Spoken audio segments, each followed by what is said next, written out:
요즘 매우 날씨, 일교차가 우리 큰 것을 또 경험하게 됩니다. 이전에도 그랬지만 요즘이 더욱더 그런 것 같습니다. 옷을 보시면 알겠지만 한날 한시에 찍힌 사람들입니다. 한 사람은 여름이고 한 사람은 겨울이지요. 이 사진을 보면서 매우 혼란스럽다라고 사람들이 이야기하고 실제로 밖에 나가면 이 혼란스러운 광경을 목격하게 됩니다. 누구는 반팔이고 누구는 또 긴팔이고 점퍼까지 입고 이런 날씨들을 경험하게 되지요. 옷이라고 하는 것, 우리의 신체를 가리거나 보호하기 위해서 입지요. 하지만 이 옷은 이뿐만 아니라 다른 목적을 가지고 입기도 합니다. 우리가 살고 있는 뉴욕이라고 하는 이 도시는 패션의 중심지로 불립니다. 다양한 스타일과 트렌드가 공존하는 도시이지요. 그래서인지 매년 2월과 9월에는 뉴욕 패션 위크라고 하는 글로벌 패션계의 주요 행사가 열립니다. 그래서 이때 최신 트렌드를 선보이는 자리가 되는 것이지요. 이러한 점에서 옷이라고 하는 것, 이 패션은 한 시대를 보여주기도 합니다. 또한 특별히 제작된 옷은 그 옷을 입은 사람의 정체성을 나타내기도 합니다. 방화복은 불을 견뎌야 하는 소방관이 입어야 하는 옷이지요.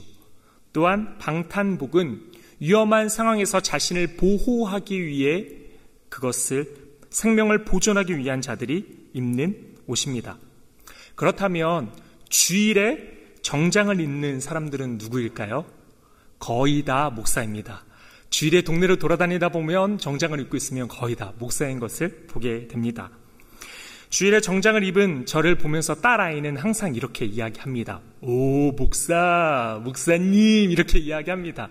정장을 입은 모습이 목사님 같아 보인다라는 것이지요. 오, 목사님 옷 입었네 라고 이야기를 합니다. 최근 넷플릭스에서 흥행한 프로그램이 있는데요. 바로 흑백 요리사라고 하는 프로그램입니다. 이미 한국과 미국 그리고 다른 이탈리아 세계 많은 나라에서 인정받고 있는 사람들, 그런 유명한 셰프들을 백수저라고 해서 흰색 옷을 입힙니다.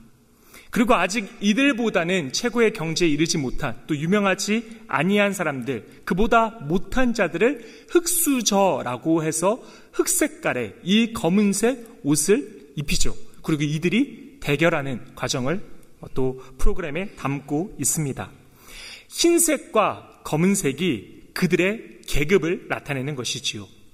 이처럼 옷은 계급, 신분을 나타내기도 합니다. 총리가 된 요셉은 그에 맞는 옷인 세마포 옷을 입었습니다. 자기의 인장 반지를 빼어 요셉의 손에 끼우고 그에게 세마포 옷을 입히고라고 합니다. 바로 왕은 요셉을 총리로 인정을 했고, 그리고 그 인정함과 동시에 그에게 그에 맞는, 그 직분에 맞는, 그 계급에 맞는 이 세마포 옷을 입히지요. 그렇다면 요셉은 어릴 때부터 총리의 기질이 보였던 것일까요? 지금 이렇게 세마포 옷을 입은 요셉, 어릴 때부터 이 아이 커서 총리 되겠네 하는 그런 총기가 보였던 것일까요? 어릴 때부터 그 자질을 다 담고 있었던 것일까요? 아니요, 전혀 그렇지 아니한 삶을 성경은 보여주고 있습니다.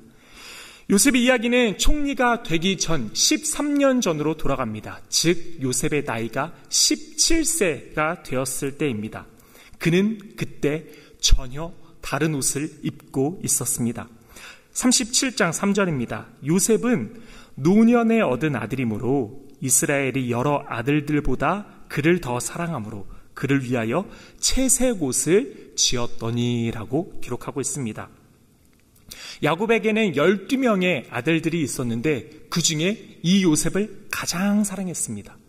그도 그럴 것이 그가 너무나도 사랑했던 라헬, 이 여자를 얻기 위해서 14년간 종살이를 해서 얻었어요. 그리고 오랜 시간 끝에 드디어 아들을 낳게 되었는데, 내가 너무나도 사랑하는 그 아리따운 여자에게서 아들이 낳는데 그가 바로 요셉이었어요. 그러니 어찌 안 이쁠 수가 있겠습니까? 성경에 수없이 많은 곳에서 그 요셉의 용모가 또한 뛰어났다라고 이야기합니다. 엄마를 빼닮아가지고 아주 뛰어나게 얼굴이 잘생겼던 것이지요. 그래가지고 이 아들, 너무나도 예뻐 보였던 이 아들에게 채색 옷을 입힙니다. 이 요셉 이후에 베냐민이라고 하는 아들이 또 태어나게 되는데, 이 베냐민을 낳을 때 라헬은 죽게 됩니다. 즉 지금 있는 이 채색 옷을 입히고 있는 이 시점은 라헬이 세상을 떠난 뒤입니다. 자기가 너무나도 사랑하는 그 아내가 떠나버렸고 이제 아들 남았어요. 그 아들 너무나도 사랑해서 다른 아들들보다는 편애해서 이 아들에게만 채색 옷을 입혔던 것이지요. 채색 옷이라고 하는 히브리어 케토네 파심은 우리가 흔히 쉽게 생각할 수 있는 색동옷을 이야기하는 것이 아닙니다. 채색됐다? 뭔가 옷이 화려하고 좀 색깔이 많이 들어간 옷인가라고 우리는 생각하죠. 하지만 이런 색깔보다 오늘 이 케토네 파심이 의미하는 것은 한 종류, 어떠한 형태를 이야기합니다. 이 케토네 파심에서 케토넷이라고 하는 것은 일상복을 의미합니다. 그래서 일상생활에서 편하게 입을 수 있는 옷을 이야기하는 것이지요. 반면에 케토넷 파심은 그가 달랐습니다. 일상복이었던 케토넷은 편하게 입어야 되니까 소매가 좀 짧았습니다. 일도 해야 되고 편하게 움직여야 되니까 그에 맞게끔 지어진 것이지요. 하지만 케토넷 파심, 이 채색옷은 소매가 매우 길었습니다. 일을 하기에는 적합한 옷이 아닌 것이지요. 한마디로 소매를 걷고 일을 하지 않아도 되는 사람들이 입는 옷인 거예요. 즉 부자나 어떤 귀족들이 입었던 것이 바로 이 채색옷입니다. 이 소매가 긴 옷인 것이지요. 사무엘 하에는 이 채색옷에 대해서 이야기하는데 이 채색옷을 공주가 입었다라고도 이야기합니다. 즉 이처럼 공주 정도 되는, 즉 그런 귀족들이 입었던 것이 채색옷인 것이지요. 이 케토넷 파심인 것이지요. 그런데 다른 수많은 아들들에게는 케토넷, 그냥 일상복만을 입혀놓고 오늘 이 요셉에게만 케토넷 파심, 조금 더 화려하고 비싸고 좋은 이 옷을 입힌 것입니다. 이 옷을 입었던 요셉, 감사하면서 잘 살면 좋았을 것을 눈치가 없습니다. 아버지가 요셉에게 야 형들 좀 일하고 있는데 가서 형들 좀 보고 와 라고 심부름을 시킵니다.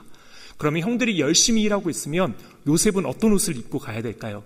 눈치가 빠른 자라면 일을 하지 않을지라도 자기도 마치 일할 것처럼 그런 복장을 입고 가야 되지 않겠습니까?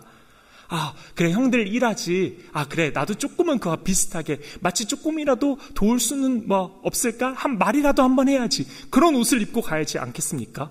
그런데 이때 요셉이 무슨 옷을 입고 가냐? 케토넷 파심 채색옷 입고 가요. 나 일 안 하겠다라는 거죠.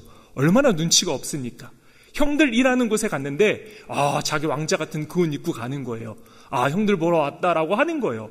얼마나 꼴불견이에요. 형들이 보기에 이놈의 자식 꼴밤 한 대 때려 어떻게 하지? 이런 생각을 가졌다라고 성경은 이야기해요. 그가 미웠다라고 이야기합니다. 이런 미운 행동을 했던 이런 연약한 이런 총리라고는 약간 거리가 먼 모습을 보였던 게 바로 요셉입니다. 지혜가 부족했죠.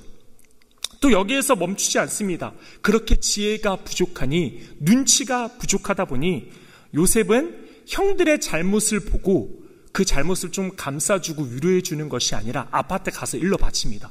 바로 뛰어가지고 아빠 형들 이거 잘못했어 라고 이야기합니다. 그러면 형들 기분이 어떻습니까? 야 제발아 진짜 뭐 하는 거냐, 또 이거 일러 바치냐 아빠한테, 이런 생각 가지지 않겠습니까? 그래서 그의 말로 인하여 그 요셉을 더욱 미워했다라고 성경은 이야기합니다. 그리고 우리가 잘 알고 있는 것처럼 요셉은 어떤 사람이라고 우리가 말을 합니까? 꿈의 사람이다 라고 이야기하지 않습니까? 요셉이 꿈을 두 가지로 꿉니다. 첫 번째는 꿈을 꿨는데 곡식단을 열심히 다 이렇게 모으고 있는데 자기의 곡식단은 딱 가운데 서고 형들의 곡식단이 자기의 곡식단에 절하는 거예요. 이거 누가 봐도 약간 분위기가 좀 쎄하잖아요. 굳이 형들한테 말할 필요 없잖아요. 근데 바로 가서 형들한테 말합니다. 내 곡식단이 이렇게 섰고 형들의 곡식단이 내게 절하더이다. 채색옷 입고 말하는 거예요. 형들이 더 화가 내가 되죠. 얘 뭐 하는 거야? 지금 뭐 하는 거지? 우리보다 더 뛰어나다고 지금 이야기하는 거야? 이런 생각을 가지게 되죠.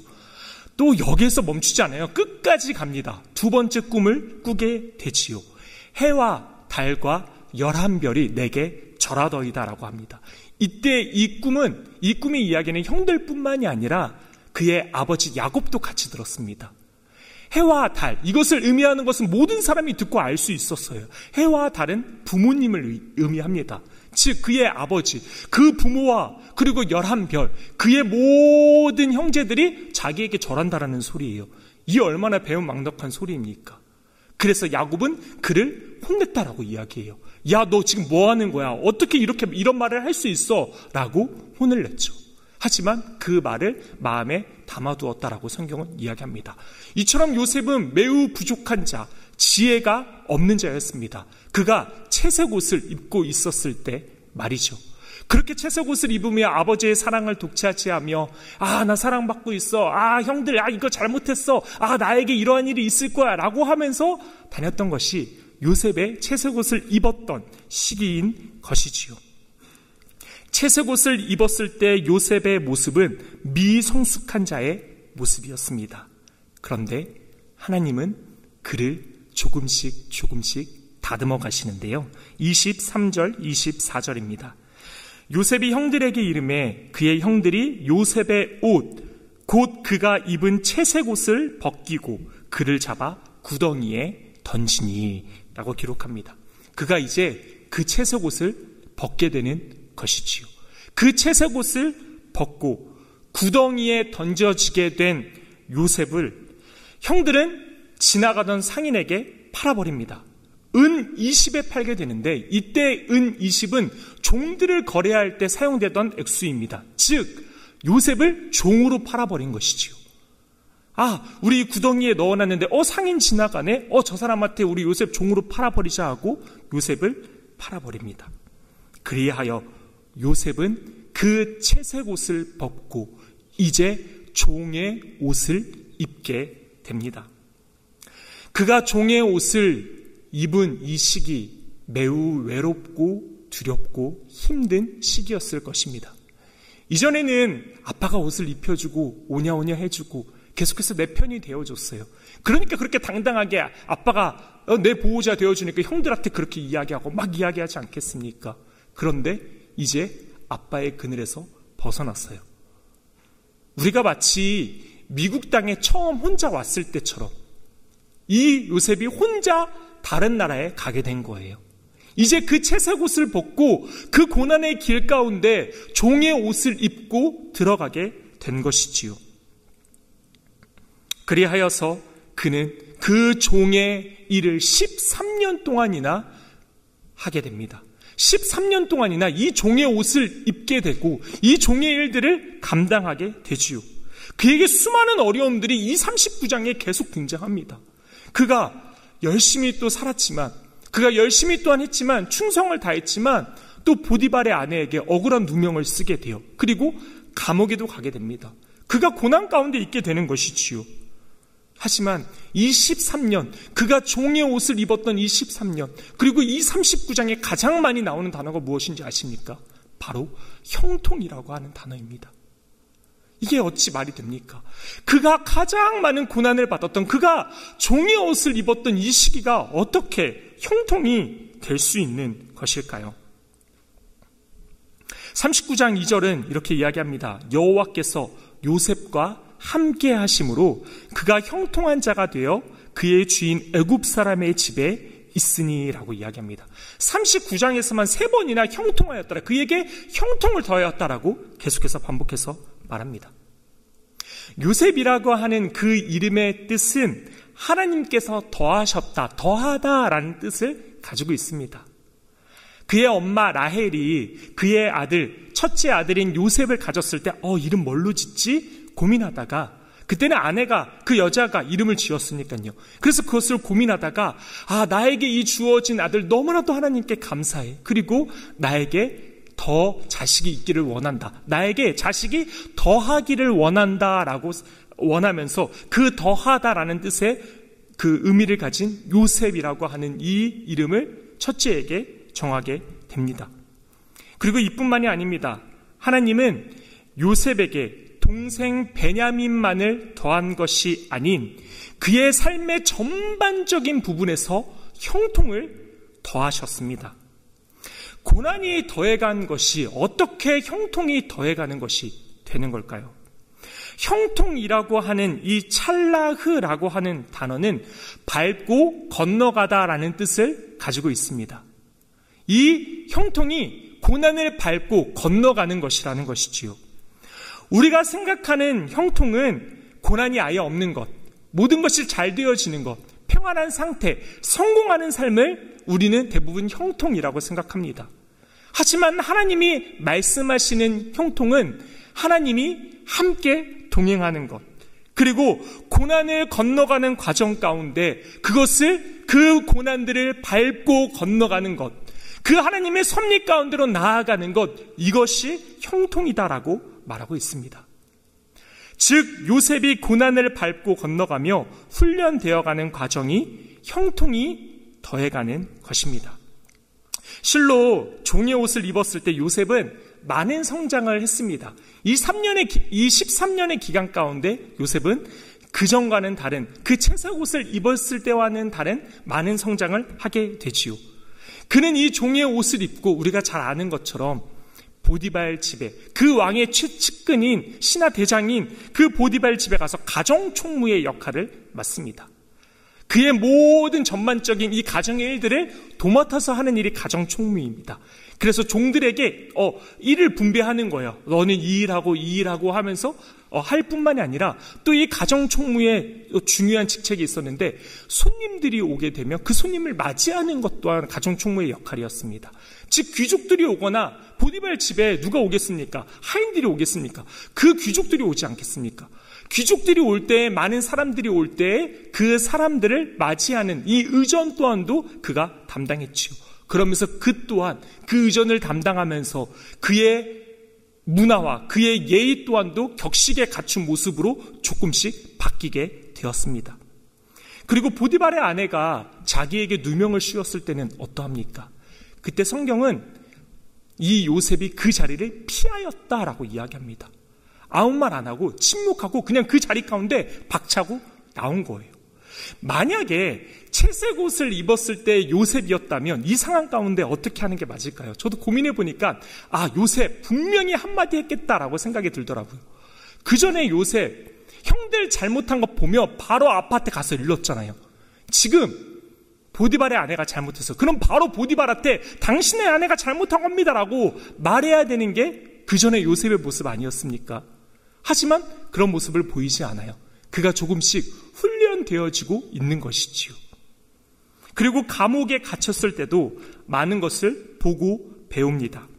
그가 갇힌 감옥, 보디발 그 장군의 최측근들이 모이는 그 자리입니다. 높은 사람들이 잘못했을 때 모이는 그 감옥인 것이죠. 그래서 우리가 잘 아는 것처럼 술 맡은 관원장, 그리고 떡 맡은 관원장들이 그 안에 모이게 됩니다. 그래서 그 사람들과 또한 그 사람들을 알게 되고 관계를 가지게 되지요. 그 사람들을 통해서 또 그 안에서 그가 충성을 다함으로 또 재반 사무를 맡았다라고 이야기해요. 그 감옥에서조차도 재반 사무를 맡은 거예요. 후에 요셉이 꿈을 이야기하면서 7년 풍년과 7년 흉년을 이야기합니다. 그러면서 세금을 낼 때 얼만큼을 내야 된다는 것을 바로 이야기해요. 그것이 어떻게 갑자기 나타날 수 있겠습니까? 훈련된 거죠. 이때 재반 사무를 맡으면서 그가 훈련되어진 것이지요. 하나님께서는 그 고난 속에 종의 옷을 입은 그 13년의 기간, 그 고난 속에서 계속해서 그와 함께 하시며 그가 형통한 자로서 그 고난 속에서 훈련받게끔 하셨습니다. 장석주 시인의 대추 한 알이라고 하는 시가 있습니다. 제가 읽어드리겠습니다. 적에 저절로 붉어질 일은 없다. 저 안에 태풍 몇 개, 저 안에 천둥 몇 개, 저 안에 벼락 몇 개, 저 안에 번개 몇 개가 들어있어서 붉게 익히는 거실개다. 저게 혼자서 둥그러질 리는 없다. 저 안에 무설이 내리는 몇 밤, 저 안에 땡볕 두어 달, 저 안에 초승달 몇 날이 들어서서 둥글게 만드는 거실개다.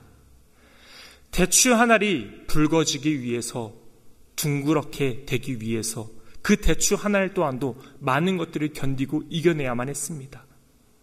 하나님은 우리를 만들어 가시기 위해 고난 속에서 형통을 더하사 우리를 훈련시켜 가심을 믿고 의지하는 우리 모두 되기를 소망합니다. 41장에 그는 드디어 이 종의 옷, 23년 동안 입었던 이 종의 옷을 벗고 이제 드디어 세마포 옷, 이 총리의 옷을 입게 됩니다.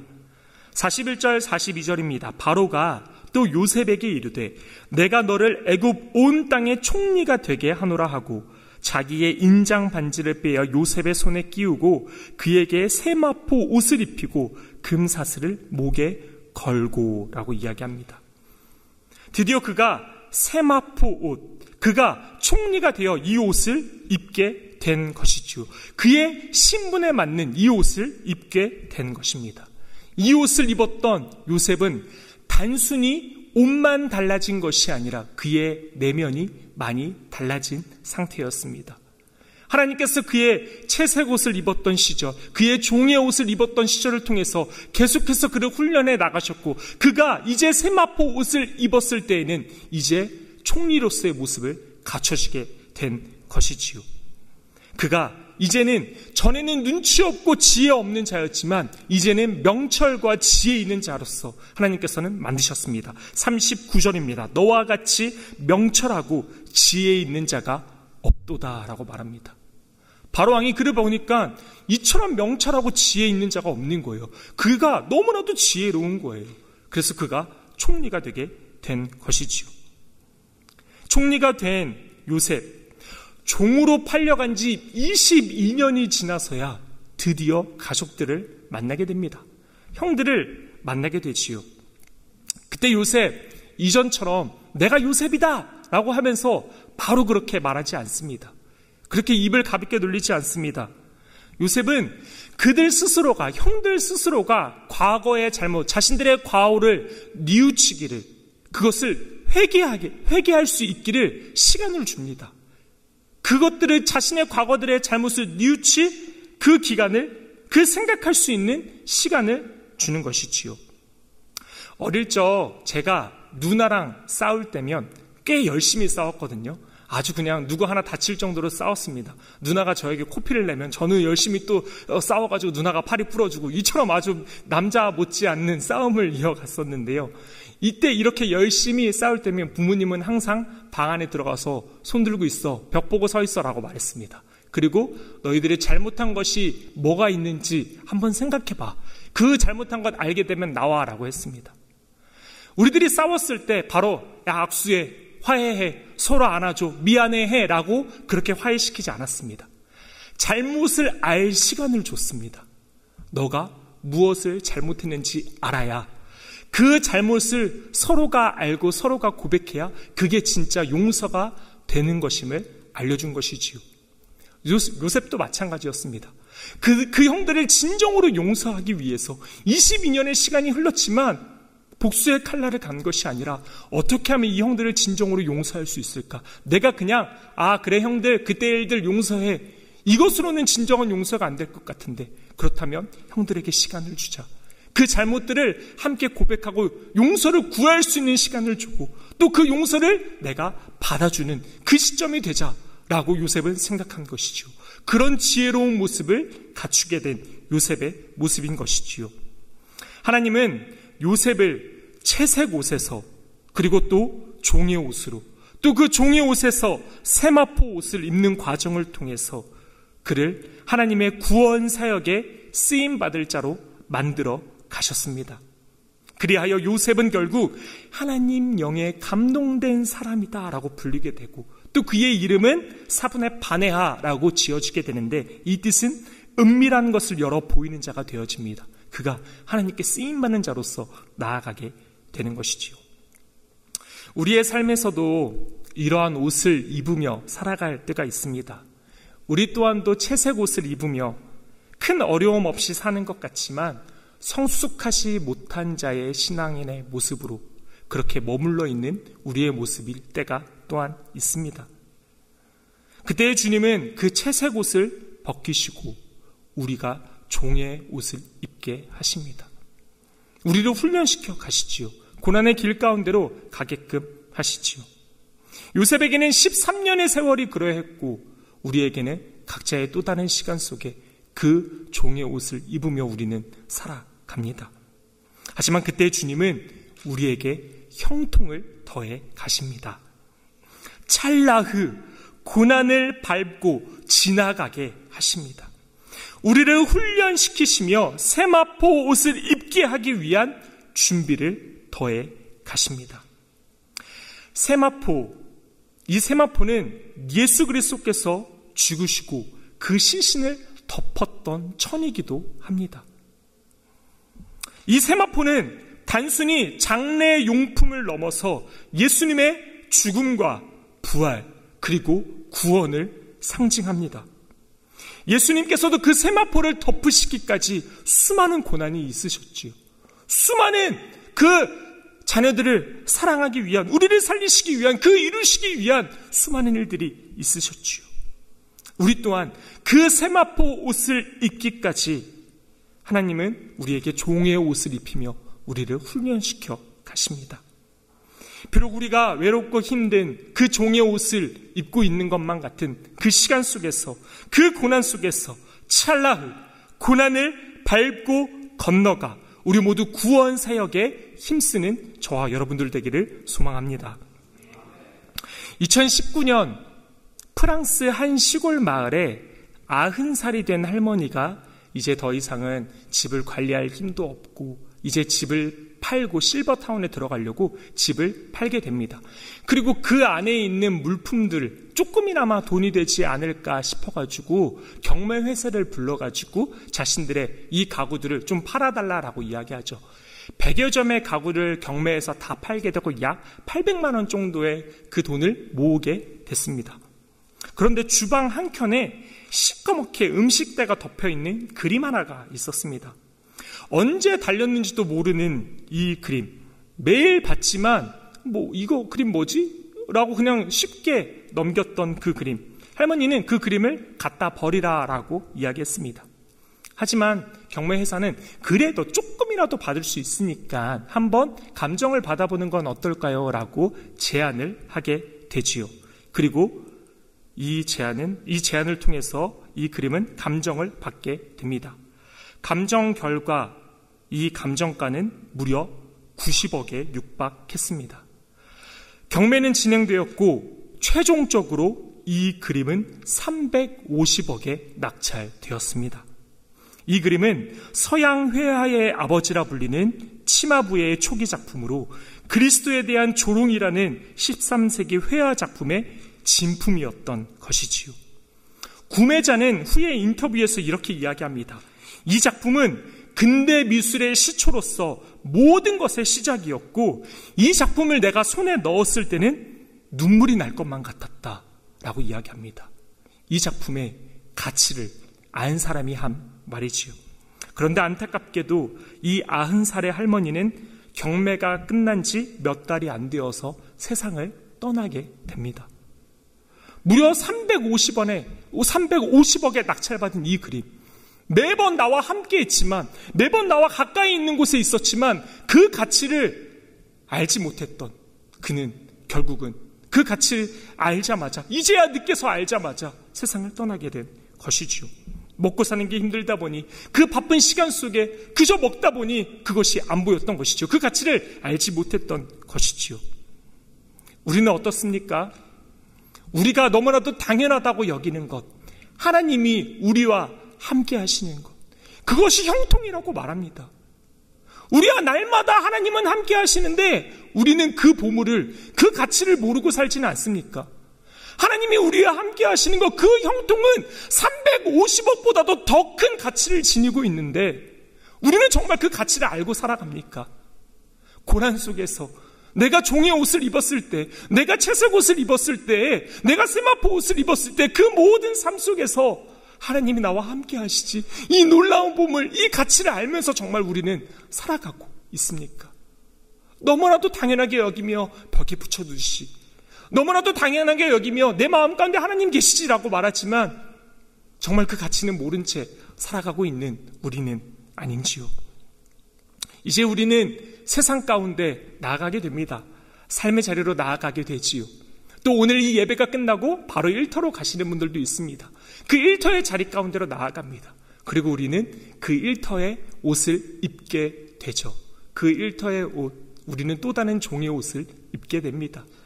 그 세상 속에서 살아내는 것, 비록 쉽지 않고 고난의 여정과 같은, 요셉이 13년의 기간 동안 입었던 그 종의 옷을 입었던 것과 같은 그 어려운 삶의 여정일 수도 있지만 그 안에서 그 놀라운 가치, 하나님께서 그에게 형통을 더하셨다. 이 놀라운 가치를 발견함으로 날마다 이 가치 속에서 감사함으로 또한 우리가 이 풍성함을 누리며 살아가는 저와 여러분들 되기를 소망합니다.